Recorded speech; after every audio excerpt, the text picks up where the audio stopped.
History of Mongolia. Монголын түүхт цуврал нэвтрүүлэг эхлэж байна. Өмнөх нэвтрүүлгээрээ бид Чингис хаан хэн байв сэдвээр ярьсан. Өнөөдрийн нэвтрүүлгээрээ бид 20 дугаар зууны эхэн үед монголчууд олон улсын эрх зүйн өндөр мэдлэгтэй байсан. Түүнийгээ олон улсын харилцаанд чадмаг хэрэглэж байсан талаар ярих болно. Mongolian knowledge of international laws. 19-р зууны эхээр өрнөдөд аж үйлдвэрийн хувьсгал гарч хүчрхэг гүрнүүд үүсснээр дэлхийн улс орнуудын хоорондын харилцааг зохицуулах олон улсын хуулиуд бий болсон юм а. Энэ хуулийг дэлхийн нийтээр баг буурай их гүрэн гэлтгүй бүгд мөрдөх болсон байна. 20 дугаар зууны эхэн үед манж хятадын дороотлыг мэдэж байсан монголчууд дэлхийн хүчрхэг гүрнүүдийн хөгжлийг даган хөгжих бодлогыг барьснаар ялангуяа олон улсын энэхүү эрх зүйн хуулиудыг орчуулах ажлуудыг өрнүүлсэн байдаг. Үүний дотор Хенри Винтний олон улсын эрх зүйг Төмөн улсын ердийн цааз хэмээн орчуулж, Швейцарын хуульч Блүмчлийн олон улсын эрх зүйн сор хүчийг орчуулан өөрсдийн гадаад харилцаанд ашиглах болсон байдаг. Throughout history, many new countries and nations were forming and many others were ceasing to exist. However, in the 20th century, small Mongolia with a population of 500,000 managed to survive, winning for the struggle for life and opening the door to becoming a sovereign nation state once again. Чингис хааны үед хүртэл их засаг хуулиа дээдлэн хүндэтгэж явсан энэ монголчууд 20 дугаар зууны эхэн үед ч гэсэн 11 оныхоо хувьсгалыг хийхдээ хуулийн хүрээнд хөдөлсөн байдаг юм а. За монголчууд бол мэдээж 20 дугаар зууны эхэн үед бол бие даасан тусгаар улс болох гэж маш их одоо хүчин чармаалт гаргасан. 1911 онд Монголд үндэсний эрхчлөөний хувьсгал ялсан нь бол чин гүрний олон жилийн ноёрхлыг эцэс болгож Монголд хаант төрийн хэлбэрээр одоо Монгол улсыг тунхаглах үндэс бүрдсэн. Ер нь одоо 20 дугаар зууны эхэн үеийн буюу богд хаант Монгол улсын одоо энэ төрийн байгуулалтын үндсэн бүтцийг хараад байвал дэлхийн улс орнуудтай нэлээд тэмдэгцсэн анх удаа бид нар гүйцэтгэх эрх мэдлийн одоо байгууллагуудыг одоо түүхэнд анх удаа бий болгож ирсэн байх жишээтэй. Юуны түрүүнд Блүмчлийн хуульд газар шороотой, хаантай, үндэстэнтэй улсыг тусгаар улс хэмээн хүлээн зөвшөөрнө гэсэн заалтыг баримталж, ялангуяа хаантай болох бодлогыг 17 дугаар зуунаасаа эхлэн баримталж ирснээр 1911 оны 12 сарын 29-нд 8 дугаар богдож явцан там хотготыг бол Монгол улсын хаан ширээнд залаад төрийн 5 яамнаас бүрдсэн байнгын засгийн газрыг бол ажиллагаанд оруулсан.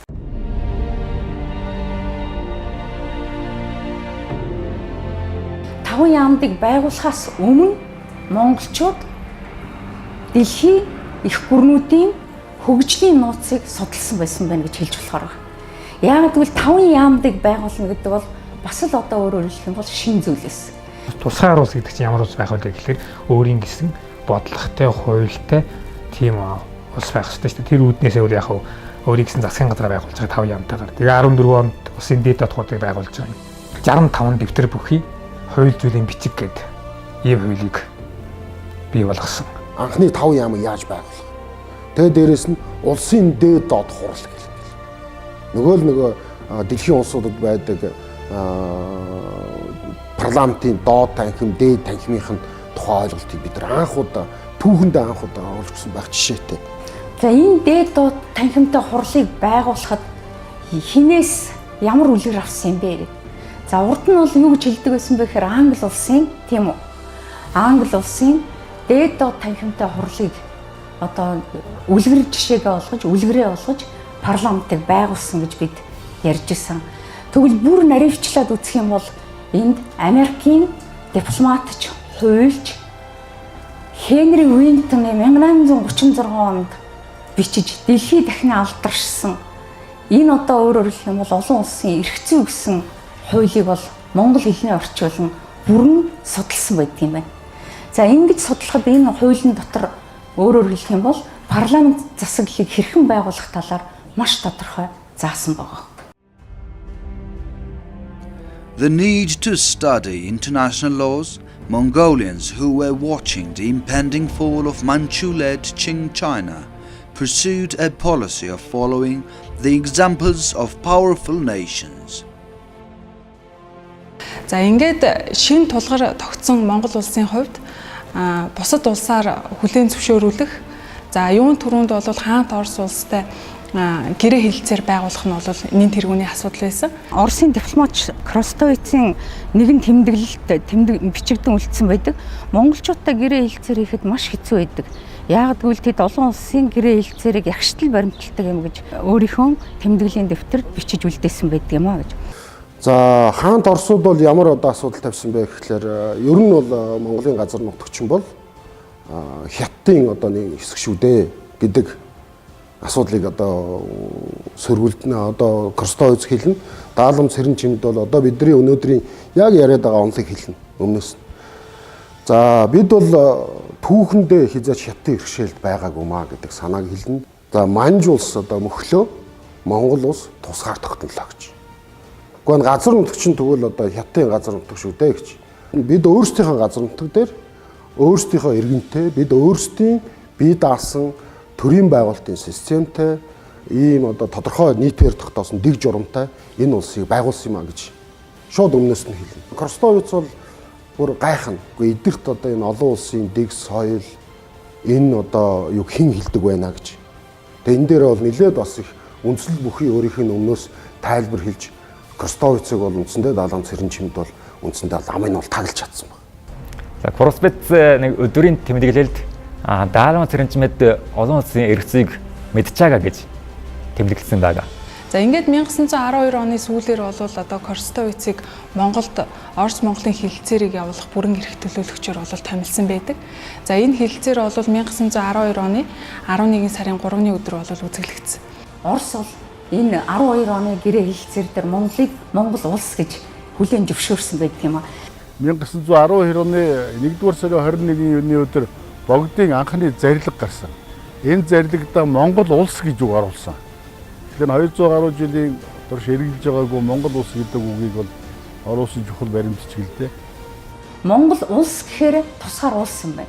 Япон яагаад үүнээс айжсэн бэ гэхээр өвөр Монголыг авсан учраас бол Монгол улс гэхээр өвөр Монгол, Бурайт Монголын газар нутаг зайлшгүй хамрагдана гэж айжсэн байна. За ийм ч учраас бол олон улсын гэрээ хэлэлцээр энэ олон улсын хууль цаазыг баримталж байсан монголчууд Монгол үндэстэн ингэж хувааж болохгүй гэдгийг олон улсын хуулиа барин тэмцэж байсан ийм түүхтэй гэдэг юм байна.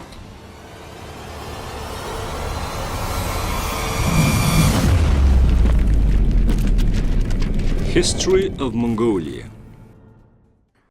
Mongolians were attempting to establish relations with Western countries. To do so, Mongolians started to translate laws followed elsewhere. Гадаад бодлого. За энэ гадаад улс орнуудтай харилцах соёл энтриг одоо ингээд хараад байсан чи ер нь нэлээд туршлагатай ийм байдалтай л одоо дүр зураг архивын одоо шаарлсан утсууд үлдсэн байна. 1911 оны хувьсгалын дараа монголчууд тусгаар тогтнолоо бүрэн хэмжээгээр хүлээн зөвшөөрүүлэхээр зоригтой ялангуяа 1836 онд бичигдэж дэлхийн нийтэд алдаршсан Хенри Уинтны олон улсын эрх зүй гэсэн одоо хуулийг ягштал баримтлан ажилласан байдаг юм аа. Дэлхийн эрх зүйн байдлыг мэдхийн тулд энэ баримтыг орчуулахаас өөр аргагүй болсон байна. За яагаад тэгвэл Төмөн улсын ердийн цааз гэж нэрлэж вэ гэж энэ Elements of International Law гэдэг. Энийг одоо бас манай үзэгчид бол бас гайхаж байгаа бах. За энэ Төмөн улсын ердийн цааз гэж юу вэ гэвэл хятад зохиолын урьдчилга юм. Хятадын Ванго Гонфа гэдэг бас урьдчилга ном. За энийг бол 1900-аад оны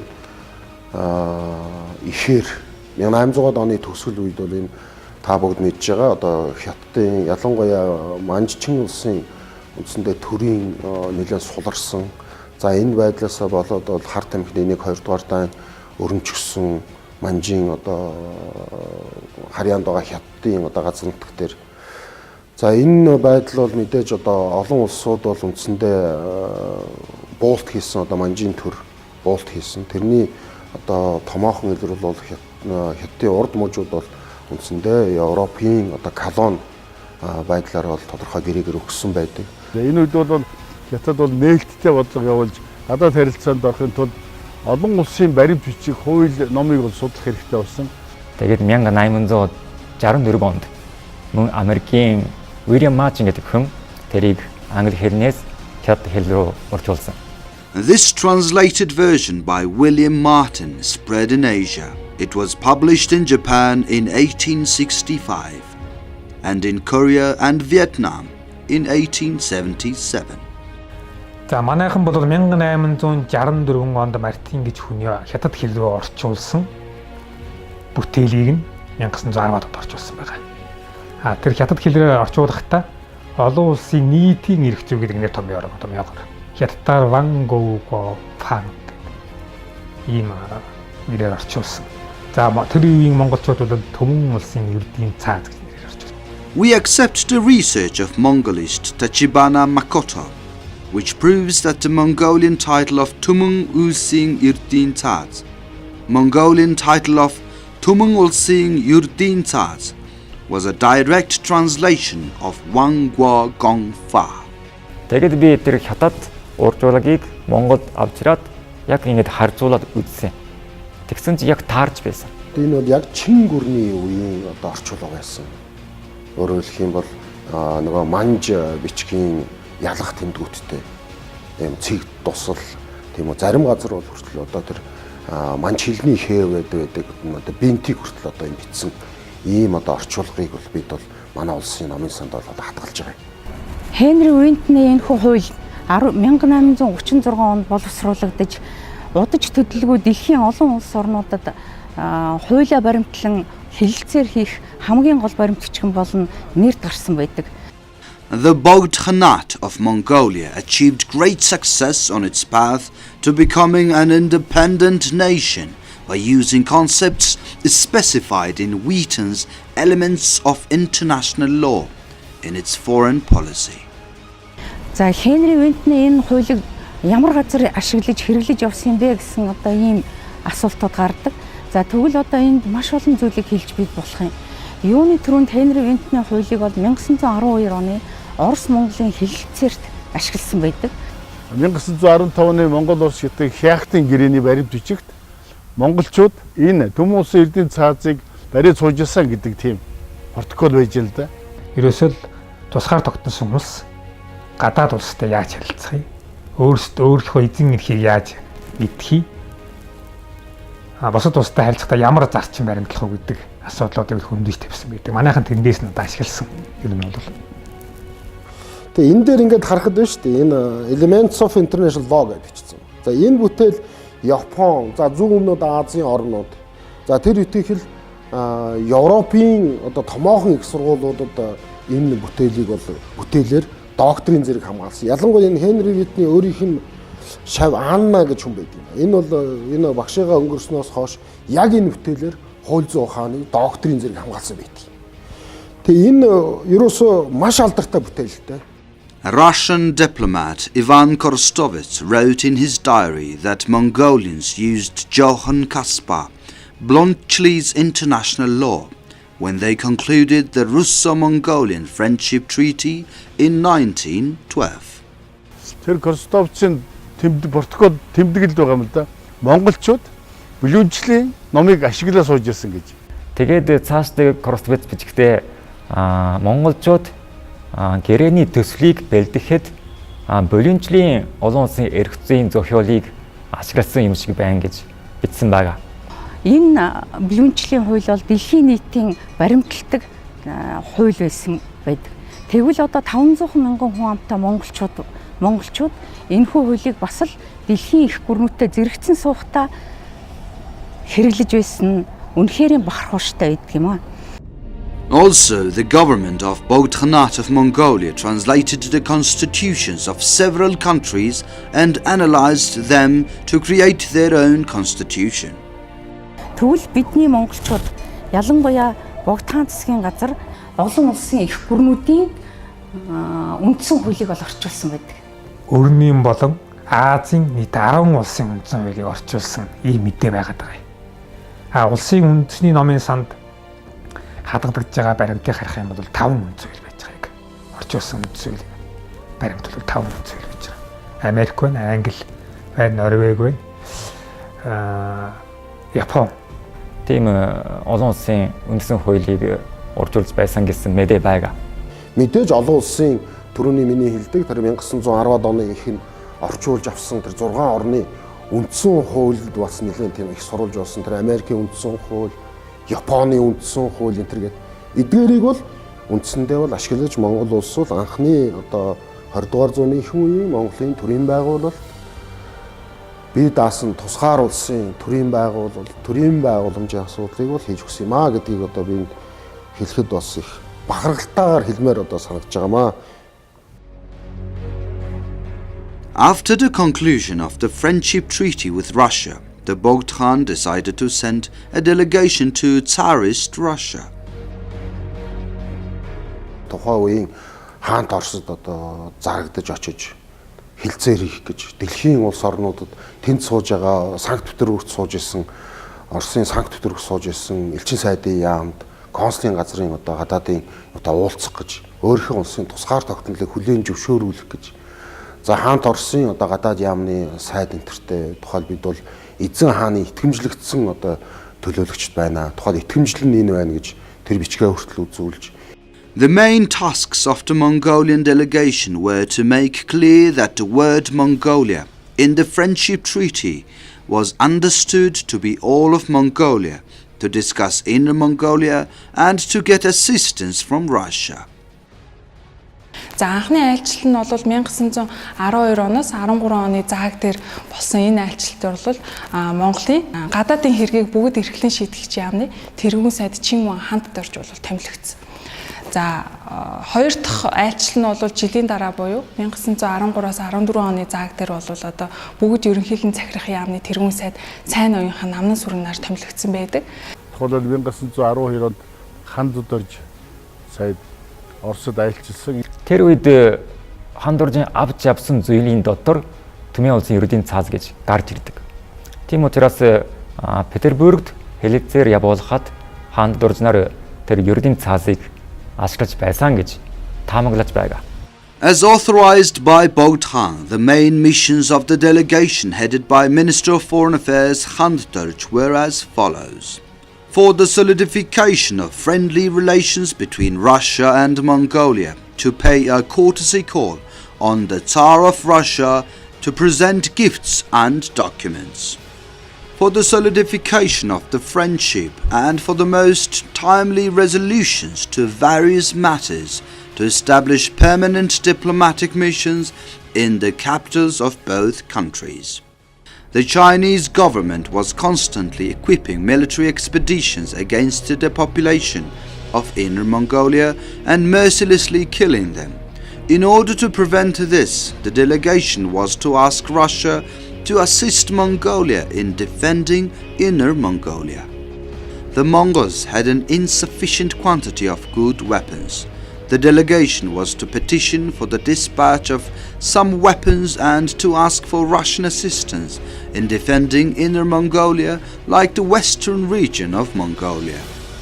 The present gifts and documents to several countries like England and France to seek friendship and trade relations.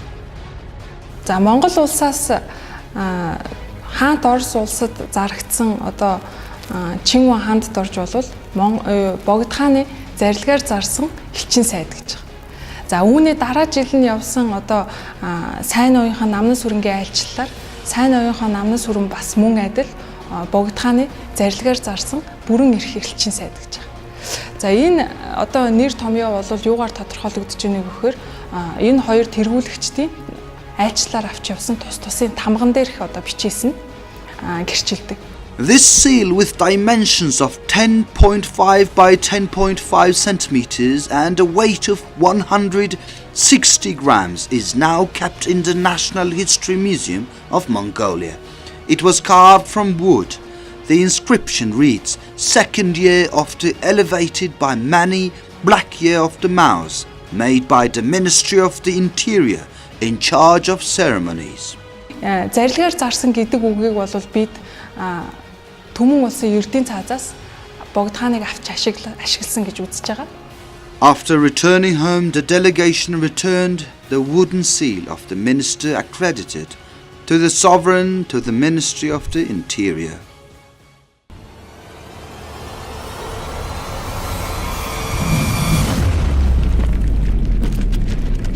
History of Mongolia. Энэ тэнцүү улсуудтай яаж харилцах ёстой? Тэр төрийн сайд хүн яаж одоо бие авч явах ёстой? Энэ бүгдийг энэ тухайн үеийн одоо манай сайд одоо тухайн үед одоо бид нар ноёд төрийн одоо хэрэгэн зэргэмтэй томоохон нөлөө бүхий улсууд бол нэгэн дуугаар энэ байдлаа бол хэлж исэн. За энэ тухай бол бүр лаарсан гүний тэмдэглэлт хүртэл бас байдаг. Монголчууд бол маш их оюунлаг бай. Ер нь яаж одоо энэ юмнуудыг нэдээд байна гэсэн. За ингээд бол 1912-оос 13 оны зааг 1913-аас 14 оны зааг дээр болсон одоо Монгол улсаас явуулсан дипломат айлчлалууд нь бол одоо айлчлал эхлэхээс ахуулаад айлчлал дуустлаа олон улсын эрх зүйн хим хэмжээний дагуу явагдчихэ гэж одоо үзэж болмоор байна. За үүнээс гадна ганцхан бас энэ Хенри Витний энэ зохиолыг орчуулсан төдий бос мөн сурах зарилгын бичиг гэж тухайн үеийн бас олон улсын эрх зүйн сурахчгийн хүртэл сурах зарилгын бичиг гэж нэртэйгээр орчуулад нөгөө 12 онд одсон хаант Оросд очсон манай төлөөлөгчд бол өвөртлөөд очсон байдаг. За энэ тухай бол гадаад яамны Оросын хаант Оросын гадаад яамнаас Сазик нь одоо өөрийнхөө тэмдэглэлд бичсэн байдаг. Тухайл ерөөсөө тэр сурах зарилгын бичиг нэртэй юм гаргаад ирлээ гэж. За ингээд бол яг тэр олон улсын эрх зүйн тэр сурах хүчгийг одоо бидэрт баг тэр мэдсэн зүйлээ бол үндсэндээ бол бидэрт танилцуулж бидэртээ бол энэ тэнцүү цэц булаацлж ялаа гэж. 1911 оноос хойш Монгол улсын бие даасан төр улсын олон улсын эрх зүйн шинжил ухаан олон улсын эрх зүйн практик дипломат харилцаа гадаад бодлого их хэмжээгээр хөгжиж эхлэх суур тавигдсан гэж үзэх үндэстэй гэж бодож байна. Mongolia, with a population of 500,000 in the early 20th century, escaped colonization by the Manchu, Qing and other great powers and effectively declared its independence by using international law in its foreign policy and diplomacy. Тийм учраас монголчууд тусгаар тогтолцоог олоход олон улсын эрх зүйн мэдлэг маш нэмэр болсон байхаа гэж үзэж байгаа. Тэгэхээр би манай өвгд хичнээн оюунлаг, хичнээн энэ бие даасан тусгаар улс болох гэж ямар их хүчин чармаалт гаргаж, ямар их оюунаа одоо чилээж эдийн одоо бие даасан Монгол улс гэдгийг одоо байгуулж. Жишээлбэл 1912 оны Орос Монголын хэлэлцээрт хизээч хүлээн зөвшөөрөх боломжгүй байсан. Ялангуяа 1907 он, 1910 оны Японтой хийсэн нууц хэлэлцээрээр Монгол улс гэсэн одоо нэрийг одоо хэрэглэхгүй байхыг тохиролцсон Орос улсыг Монгол улс хэмээн хүлээн зөвшөөрүүлж чадсан байдгийг. За 1913-аас 15 оны 3 улсын гэрээ хэлэлцээрт бас одоо өнөөдрийг хүртэл оршин тогтнож байгаа Монгол улсын газар нутгийг хүлээн зөвшөөрүүлж чадсан байдаг.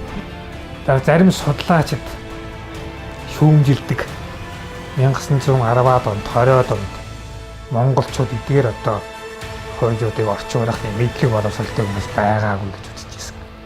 Тийм биш л дээ. Баримт нь нэгч улсын намын сан дээр үндэсний төв архивд байна. Тэгээ гадаад дотоодын судлаачдын гаргаж ирсэн баримтууд. Эдгээрээс харах юм бол монголчууд нэлээд өндөр мэдлэгтэй. Тэр битгийх л маш олон хэлтэй болсон. Англи хэлтэй, орос хэлтэй, япон хэлтэй, төвд манж бичгийн хэлтэй ийм улсууд байсан байгаа. Нэвтрэх юм хэрэгсч гисэн. Яаж тэр хүмүүсийг одоо тэр харанхуй бүдүүл гэж хэлж болох юм бэ? Бол тэр яаж бодсон? Хэдийгээр 20 дугаар зууны ихэнх үеинд магадгүй амжилт олоогдсон бидний өнөөдрийн дэлхийн одоо 90 гаруй оронтой дипломат харилцаа тогтооцсон байгаа. Өнөөдөр Монгол улсын бүс нутагтай нэрэмттэй байгаа явдал энэ 20 дугаар зууны бидний одоо оюунлаг өвгдөөцсөн юм ачгаавья гэж одоо би хэлхийг хүсэж байна.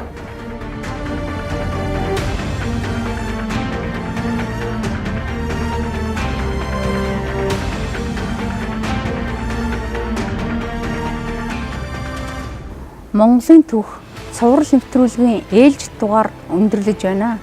Энэ дугаараараа бид 20 дугаар зууны эхэн үеийн монголчууд олон улсын эрх зүйн өндөр мэдлэгтэй байсан талаар ярьсан. Дараагийн нэвтрүүлгээр бид сүүлчийн эзэн хаан ба ардчилсан үндсэн хууль сэдвээр ярих болно.